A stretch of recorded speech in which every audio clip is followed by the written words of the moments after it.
వరలక్ష్మీదేవి వ్రతకథ ప్రారంభం. అక్షింతలను చేతిలో పట్టుకొని చెప్తున్న వ్రతకథను శ్రద్ధగా ఆలకించండి. సూత మహాముని సౌనకుడు మొదలైన మహర్షులను చూసి ఈ విధంగా అన్నాడు. ఓ మునీశ్వరులారా, స్త్రీలకు సర్వ సౌభాగ్యాలను కలిగే వరం ఒకటి పూర్వం శివుడు పార్వతీదేవికి చెప్పాడు. దాన్ని మీకు చెబుతాను, వినండి. ఒకరోజు కైలాస పర్వతంపై శివుడు తన సింహాసనం మీద కూర్చుని ఉండగా పార్వతీదేవి ఆయన దగ్గరకు వచ్చి, దేవా, లోకంలో స్త్రీలు ఏ వ్రతం చేస్తే సర్వ సౌభాగ్యాలను, సంతాన ప్రాప్తి కలిగి సుఖ సంతోషాలతో ఉంటారో అటువంటి వ్రతం ఏదో సెలవీయండి అని అడిగింది. దానికి పరమేశ్వరుడు చిద్విలాసముగా నవ్వుతూ, ఓ దేవి, స్త్రీలకు పుత్ర పౌత్రాది సంపత్తులను ఇచ్చే వ్రతం ఒకటి ఉన్నది. దాని పేరు వరలక్ష్మి వ్రతం. ఆ వ్రతము శ్రావణ మాసంలో శుక్లపక్ష పౌర్ణమునకు ముందుగా వచ్చే శుక్రవారం రోజున చేయాలి. పార్వతీదేవి ఇలా అడిగింది, నాథా, ఆ వరలక్ష్మి వ్రతం ఎలా చెయ్యాలి? ఏ దేవతలను పూజించాలి? ఏ విధంగా పూజించాలి? దీన్ని ఎవరైనా ఇంతకు ముందు చేశారా? ఆ వివరాలు అన్నీ చెప్పండి. పార్వతీదేవి అడిగిన దానికి శివుడు ఈ విధంగా తెలిపాడు. ఓ కాత్యాయిని, వరలక్ష్మి వ్రత విశేషాలు చెబుతాను విను. పూర్వం మగధ దేశంలో కుండిని అనే ఒక పట్టణం ఉంది. ఆ పట్టణం నిండా బంగారు ప్రాకారాలు, బంగారు గోడలు గల ఇళ్లు ఉన్నాయి. అందులో చారుమతి అనే ఒక బ్రాహ్మణ స్త్రీ ఉంది. ఆమె పతియే ప్రత్యక్ష దైవముగా భావించి తెల్లవారుజామునే నిద్రలేచి స్నానం చేసి పతిదేవుడిని పువ్వులతో కొలిచి ఆ తరువాత అత్తమామలకు అవసరమైన అనేక సేవలు చేసి ఇంటి పనులను అన్ని ఓర్పుతో నేర్పుతో చేసుకుంటూ ఉండేది. అందరితో ప్రియంగా మితంగా మాట్లాడుతూ ఉండేది. ఇంత అణుగువగా ఉన్న ఆ మహాపతివ్రతను చూసి శ్రీ మహాలక్ష్మీదేవికి ఆమె మీద అనుగ్రహం కలిగింది. ఒకరోజు ఆ మహా ఇల్లాలికి కలలో ప్రత్యక్షమై మహాలక్ష్మీదేవి ఈ విధంగా చెప్పింది. ఓ చారుమతి, నేను వరలక్ష్మీదేవిని. నీ నడవడి చూసి నాకు నీ మీద అనుగ్రహం కలిగి నీకు ప్రత్యక్షం అయ్యాను. శ్రావణ మాసంలో శుక్లపక్ష పూర్ణిమకు ముందుగా వచ్చే శుక్రవారం రోజు నువ్వు నన్ను పూజిస్తే నీకు కోరిన వరాలు ఇస్తాను అని ప్రత్యక్షమైన అమ్మవారిని చూసి ఎంతో మురిసిపోయిన చారుమతి కలలోనే వరలక్ష్మీదేవికి ప్రదక్షిణ నమస్కారాలు చేసి, నమస్తే సర్వలోకానం జనన్యే పుణ్యమూర్తయే శరణ్యే ద్వంద్వే విష్ణు వక్షస్థలాలయే అని అనేక విధాలుగా స్తోత్రం చేసింది. ఓ జగజ్జనని, నీ కటాక్షం కలిగిన జనులు ధన్యులు అవుతారు, విద్వాంసులు అవుతారు, సకల సంపన్నులు అవుతారు. నేను పూర్వజన్మలో చేసిన పూజా ఫలం వల్ల నీ దర్శనము నాకు కలిగింది అని నమస్కరించింది. వరలక్ష్మీదేవి సంతోషం చెంది అదృశ్యమయ్యింది.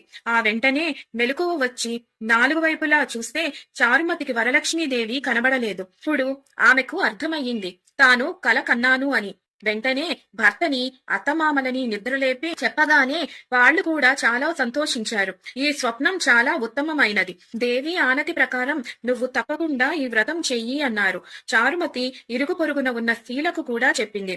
వాళ్ళు చారుమతి ఎంతో ఉత్కంఠతో శ్రావణ మాసం ఎప్పుడు వస్తుందా అని ఎదురు చూడసాగారు.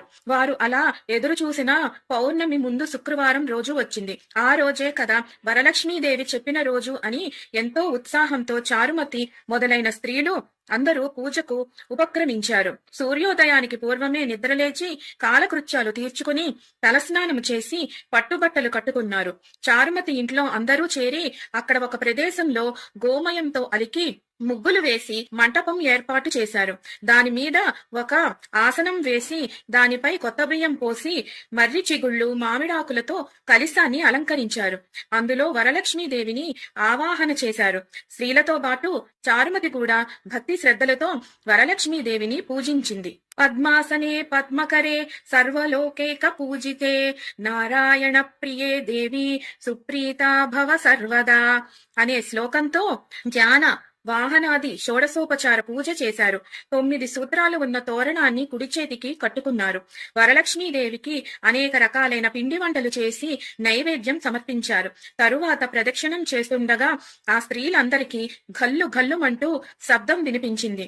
వెంటనే తమ కాళ్లను చూసుకుంటే గజ్జలు మొదలైన ఆభరణాలు కనిపించాయి. చారుమతి మొదలైన స్త్రీలు అంతా వరలక్ష్మీదేవి కృపా కటాక్షాలు కలిగాయని ఎంతో సంతోషించారు. రెండవ ప్రదక్షిణం చేయగానే చేతులకు ధగధగలాడే నవరత్నాలతో కూడిన కంకణాలు మొదలైన ఆభరణాలు కనిపించాయి. ఇక మూడవ ప్రదక్షిణ పూర్తి కాగానే ఆ స్త్రీలంతా సర్వ భూషణాలతో అలంకృతులుగా అయ్యారు. చారుమతి మొదలైన స్త్రీలు నివసించే ఇళ్ళు అన్ని స్వర్ణమయం అయ్యాయి. వాళ్ళకి ధగ, రథ, గజ, తురగ వాహనాలు ప్రసాదింపబడ్డాయి. చారుమతి ఇంటి నుండి ఆ స్త్రీలను తీసుకొని వెళ్లడానికి వారి వారి ఇళ్ల నుండి గుర్రాలు, ఏనుగులు, రథాలు, బళ్ళు వచ్చాయి. ఆ స్త్రీలు చారుమతి కలిసి వారి చేత శాస్త్ర ప్రకారం పూజ చేయించి బ్రాహ్మణోత్తమునికి గంధం, పుష్పం, అక్షంతలతో పూజించి 12 కుడుములు వాయనం ఇచ్చి దక్షిణ తాంబూలాలు ఇచ్చి నమస్కరించారు. బ్రాహ్మణుడు వారిని ఆశీర్వదించాడు. వరలక్ష్మీదేవికి నైవేద్యంగా పెట్టిన పిండి వంటలు బంధుమిత్రులతో తమ తమ కోసం వచ్చిన గుర్రాలు, ఏనుగులు మొదలైన వాహనాలలో వారి వారి ఇళ్లకు బయలుదేరారు. మార్గమధ్యంలో స్త్రీలు చారుమతి భాగ్యాన్ని, తమ భాగ్యాన్ని ముచ్చటించుకుంటూ వెళ్లారు. లక్ష్మీదేవి తనంతట తాను స్వప్నంలో వచ్చి ప్రత్యక్షమవడం చారుమతి చేసుకున్న అదృష్టం అని అనుకున్నారు. చారుమతికి ప్రత్యక్షమైన విధానం తన దగ్గరే దాచుకుని తాను ఒక్కతే పూజించకుండా తామందరికీ చెప్పి తమకి కూడా ఇంతటి సౌభాగ్యం కలగజేసిన చారుమతి ఎంతటి పుణ్యాత్మురాలు, అలాంటి ఆమె పరిచయం కలగడం తమ అదృష్టం అంటూ తమ భాగ్యవంతులు చేసినందుకు సంతోషించారు. ఆనాటి నుంచి చారుమతితో సహా మిగిలిన వారందరూ క్రమం తప్పకుండా ప్రతి సంవత్సరం వరలక్ష్మి పూజ చేస్తూ పుత్ర పౌత్రాది వృద్ధి కలిగి ధన కనక వస్తు వాహనాలు కలిగి సుఖ సంతోషాలతో ఉన్నారు.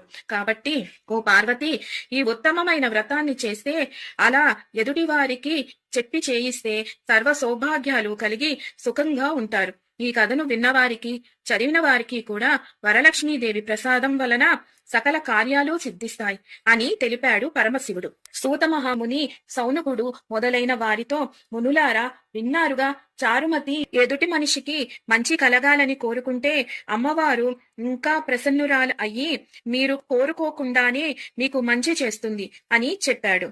కథ సమాప్తము. కథా అక్షంతలు అమ్మవారి మీద వేసి మిగిలినవి మీ శిరస్సు మీద ధరించి మీ ఇంటిల్లి పాదికి శిరస్సు మీద వెయ్యండి. విన్నారు కదా వరలక్ష్మీదేవి వ్రత కథ. మరొక వీడియోతో మళ్ళీ మిమ్మల్ని అందరినీ కలుసుకుంటాను. సర్వం ఈశ్వరార్పణమస్తు. స్వస్తి.